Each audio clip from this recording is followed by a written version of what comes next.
Today I'm gonna make quiche cupcakes. Better yet, keto quiche cupcakes, or low carb quiche cupcakes. There's three ways to say it. So I'm just gonna figure out the exact amounts of the ingredients you see in front of you as I'm going along. But generally, it's gonna be spinach, a little bit of roasted turkey breast, like sandwich meat kind of stuff, a few pieces of bacon, the cheese here is Colby Jack, and then pepper and eggs and stuff. So pretty simple. Some, maybe half an onion. I'm not making enough to fill up all 12 of the cupcakes, because my god, that would be a lot of quiche for one man to eat. But yeah, so let's go ahead and get started. After the bacon's done, drain off the grease and keep it. We're going to use that in a little bit. For the next part, we're going to chop up 2 cloves of garlic and half of an onion.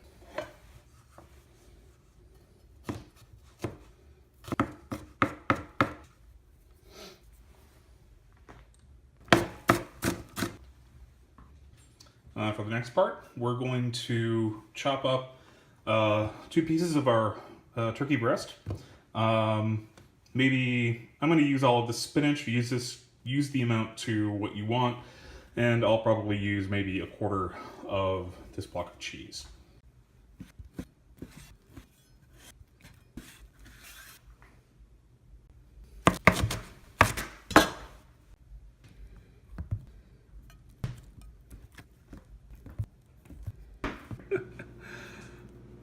And the last thing we need to chop up is the bacon. Alright, so that's everything that's chopped up. On the left-hand side, we have all of the ingredients that are going into the mix at the end. And on the right, we have the garlic and the onions, which we're going to fry up right now in the bacon grease, and a little bit of butter that we're going to switch to right now.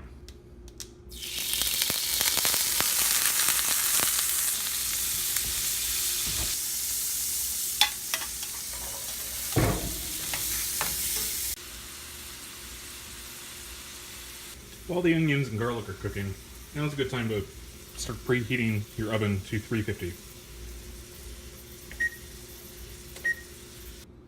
Alright, and that's the onions done.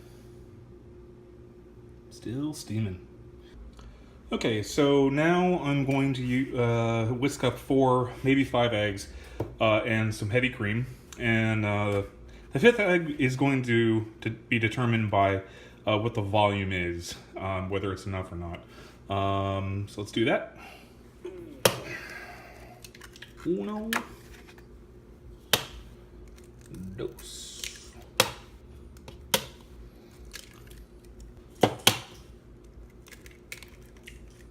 All right, that's 4. Let's add our heavy cream.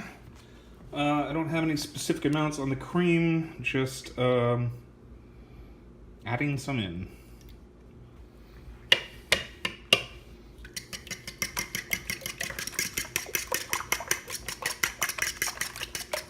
I'm gonna add one more.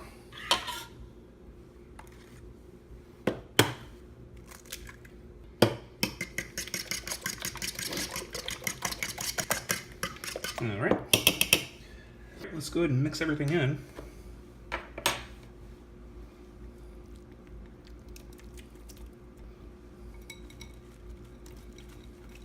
And we're going to add our salt and pepper. I'm going to use, I think, about a teaspoon of salt. And then we'll just do a little under a teaspoon of pepper. Now at this point you could add other things, like I'm a big fan of cumin. You could add curry. Not curry, God, well, maybe if you're English. But anyway, you could add other spices and stuff into this, and yeah, and anyway, so let's go ahead and mix that up. Okay, that is everything.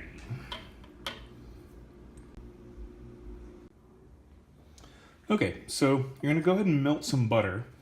And we're just gonna pour a little bit of this into like the first 6.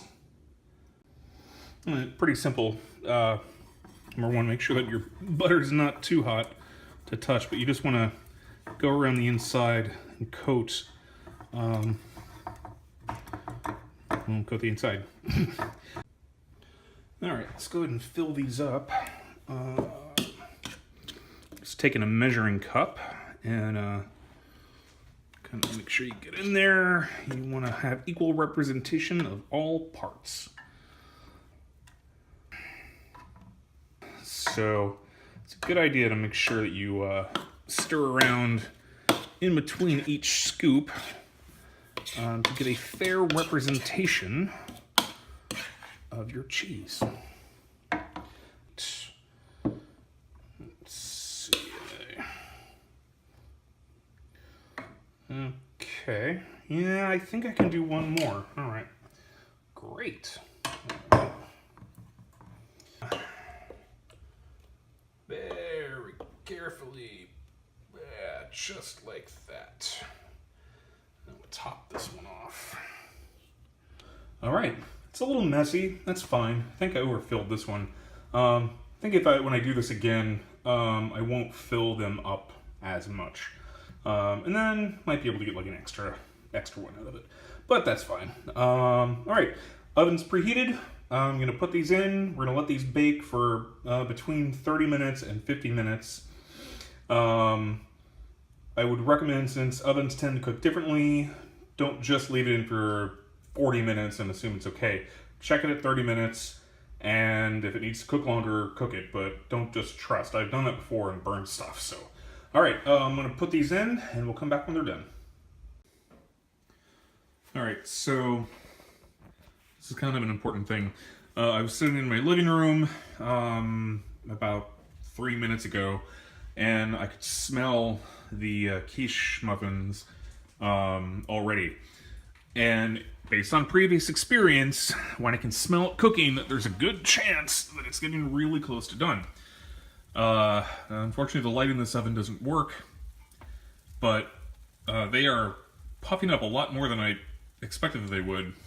So I'm now, rather than just blindly waiting until 30 minutes, I'm keeping a constant eye on this. So I'm going to revise the earlier time estimate from a minimum of 30 minutes. I'm going to say 20 minutes. And start watching it at 20 minutes. And also, they puff up. So, all right. We'll come back when they're done. All right, I pulled these out a little early. With about like 27 minutes or so. Just because they were already browning on the top, and if I left them in any longer, they'd burn. In fact, that's the alarm right now. So what I'm gonna do now is let these cool off, and then I'll take them out and clean them up and stuff. But yeah, that's cool.